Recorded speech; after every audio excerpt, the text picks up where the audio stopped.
Okay, so this should be kind of funny. I fed these guys last night and see what happens when I feed them again.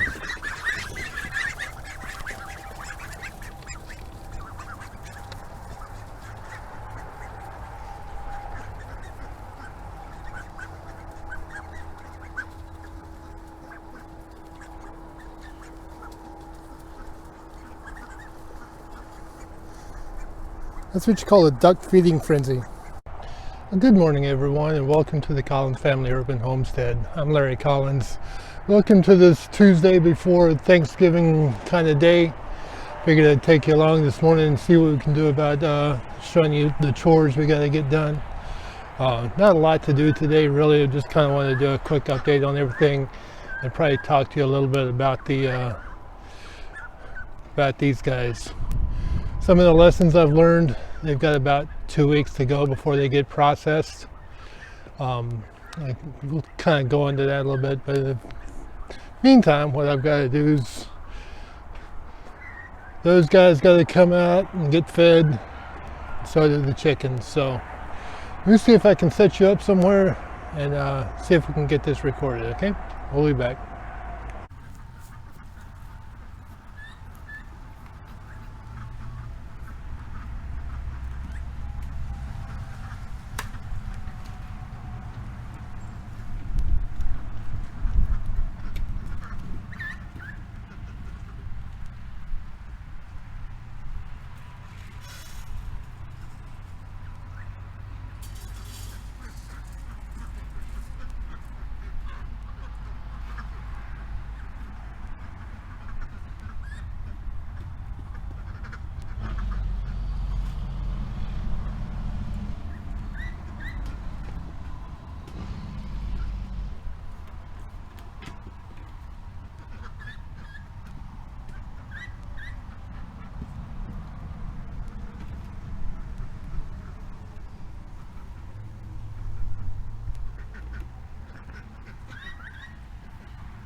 Okay, so this should be kind of funny.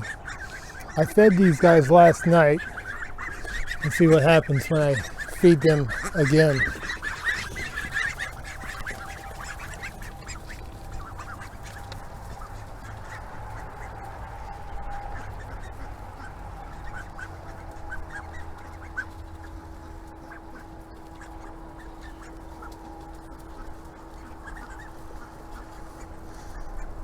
That's what you call a duck feeding frenzy.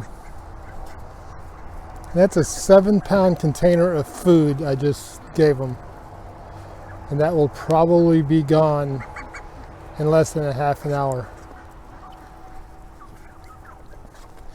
And this was 14 gallons of water. It's maybe 9 gallons rather, that I just gave them. That once they finish eating, they'll come over here and do this. I filled that up last night, moved the tractor and everything, and fed them last night. And they act like they've never been fed before.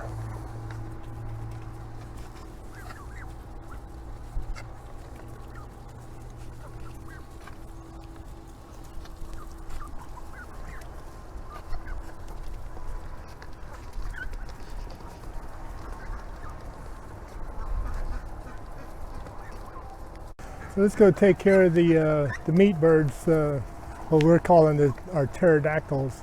Let me show you how well they are doing, and we'll come back and talk about these guys for a little bit.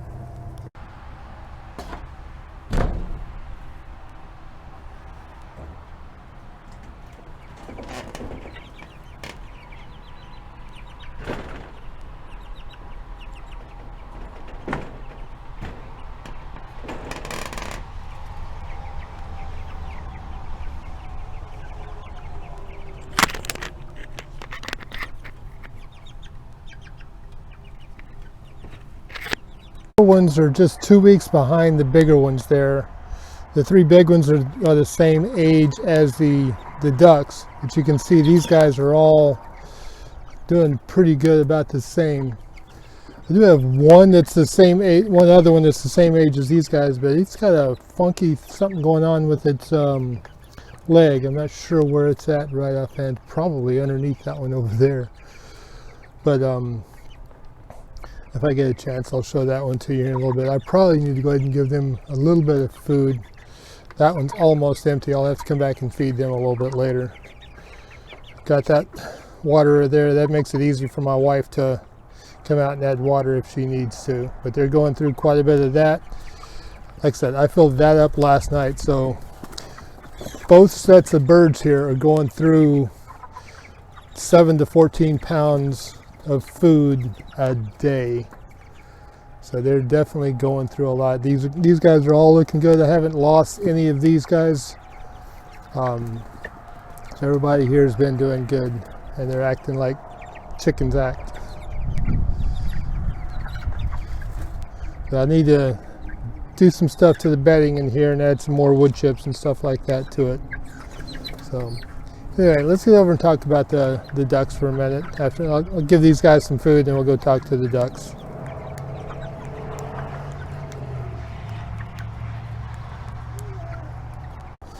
So I just walked back over here. I haven't been gone that long, and that thing is almost empty already.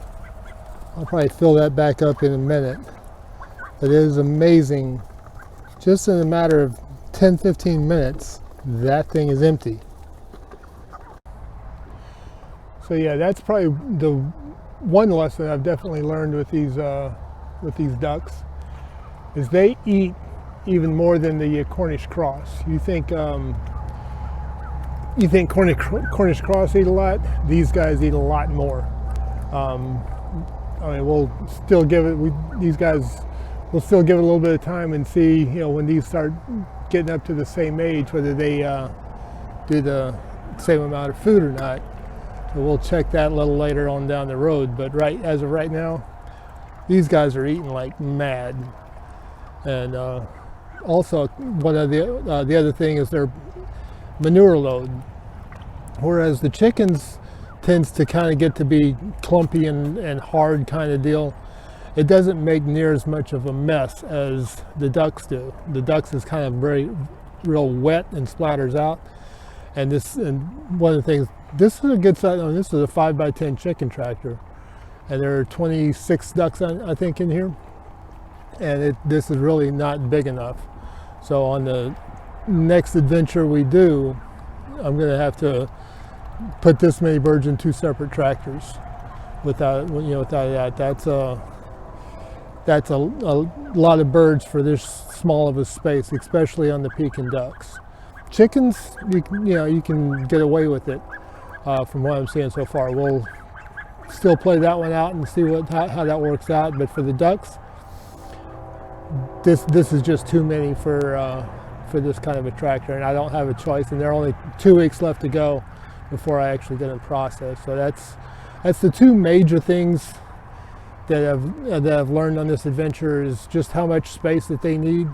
And it's not even so much because they need the space, it's more, unless you're willing to move the chicken tractor, or in this case duck tractor, twice a day, which I don't have time to go do, it becomes impossible. And I would say impossible because I'm doing it, but they're having to stay in their manure load way longer than I would like to see them. I'm moving them once a day, and have been since like within the first week and a half of being out here. They spent the first week or so in the brooder, and I put them in the chicken tractor, and the chicken tractor, within the first day, they needed to be moved on a daily basis. Because they've been putting that big of a load down, and now the more food they're eating, the more load they're putting down. So that's kind of and then the water, the amount of water they're going through. I had to wait for the train to go by. Yeah, the amount of water they're going through also, not just, they like to get in it and splash around like that, but it's literally empty. It's, I think I've got a couple of solutions that work pretty well. I've got one of those waters is a dog water, and it's got a big enough holding container that they can stick their bills in it and wash them out and stuff like that. That does good. And the other one is a 5-gallon vacuum seal container that is normally used for chickens. And I took it off its regular bottom and put it in a big old rubber tub like that, and so it fills itself. But there have been plenty of times I've come out here and it's within a day and it's empty. So I don't think I've had both of them completely bone dry. There's usually been a little bit of water in here, but they're going through this much water, and you can saw from the stuff earlier how much it needed to get cleaned out. So those are some of the lessons that I've learned with the ducks. Nothing to discourage me from doing it again. We'll definitely see about doing that. But probably the next thing we'll do on the ducks is it's going to be processing day. Probably going to do that on December the 12th. I think that's the weekend I've got that scheduled for. That hits the 49-day mark for these guys. And it's probably a little bit more than 40. I think it's in the 53. Anyway, it'll be time to get them processed. And let me turn you around. See, they've definitely lost all of their yellow baby stuff, but they're all white. They may have a little bit of whatever coming on. They're trying to get their feathers back in now. And oh, by the way, just while we've been talking, they are out of food. I'm probably gonna fill that up before I head back in and put them up. So. And they've been out here in the water. The water's already dirty, but that's going to be the way it's going to be. And you can see how wet and stuff this is. I have found. Notice I've got straw in here. The first few weeks I was just putting pine shavings down, and that stuff got wet real fast and didn't absorb. So what I did the other day was went and got a bale of straw. And I've been layering straw on here. Probably I'll still need to get it cleaned out here pretty soon. But that seems to do a little bit better in keeping the area dry and giving them a better spot to lay in. So this is a deep litter kind of method. We're putting them in here for right now, and we'll see how well this works over time. At least over the next couple of weeks. I may have to go get a couple more bales of straw just to kind of help this out. So just some learning lessons going forward. I need to figure out a better way to house them in the future. So let's go over, this wouldn't be a homestead update without a tour of the garden. Okay, so I decided to go ahead and go give them some more food. Let's see what happens second time around.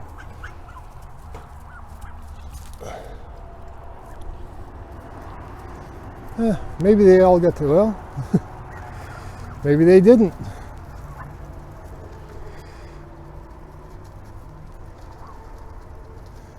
And as they start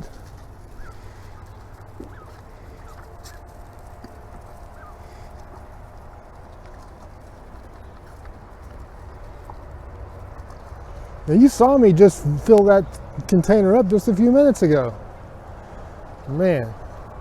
Let's go take a walk at the garden, and then I'll come back over here and see how much of that is left.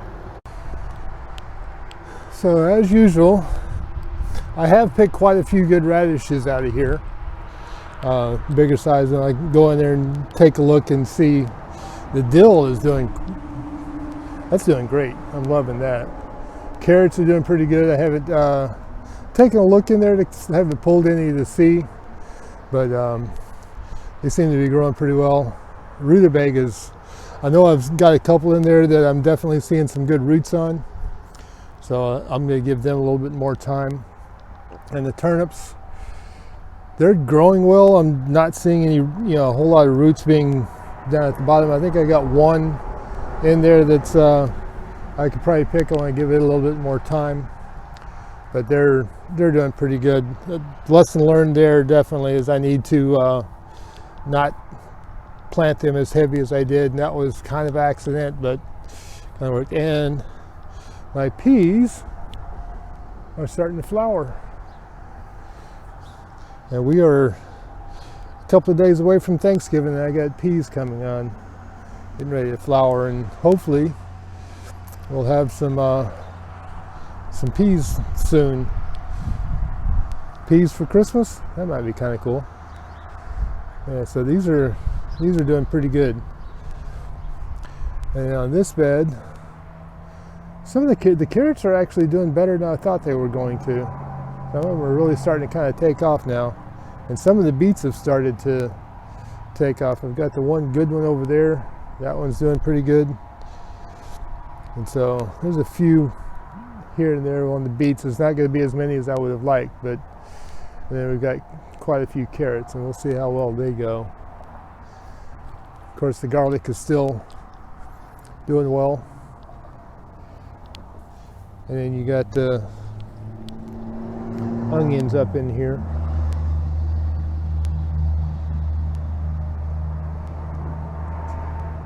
We'll see how that works out.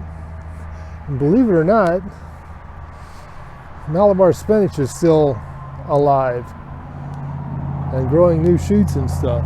It's kind of, I was figuring this to be dead, long dead by now. So at some point I need to fill that up. I want to go build a couple more similar to it. Add one like that to the backside, kind of make it a two-sider, and then add a couple more over here. Kind of went and bought some supplies for processing the ducks and kind of ran out of money to go build more beds. So that's kind of where we're at with that.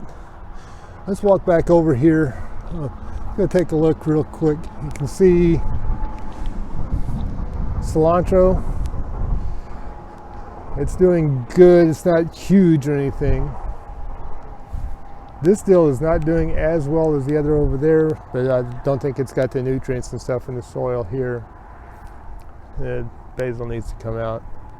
Let's go take a look at the compost tomato plant. And yes, believe it or not, it's actually still alive. The chickens have gotten into the compost, and I need to rake all of this fun stuff up. I've actually got a couple of red ones there.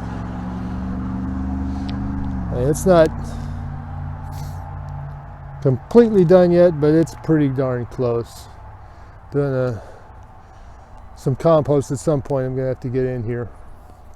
I've got a few red ones there, and I'm gonna try to save seeds from those, just because I know what this plant has done in the past.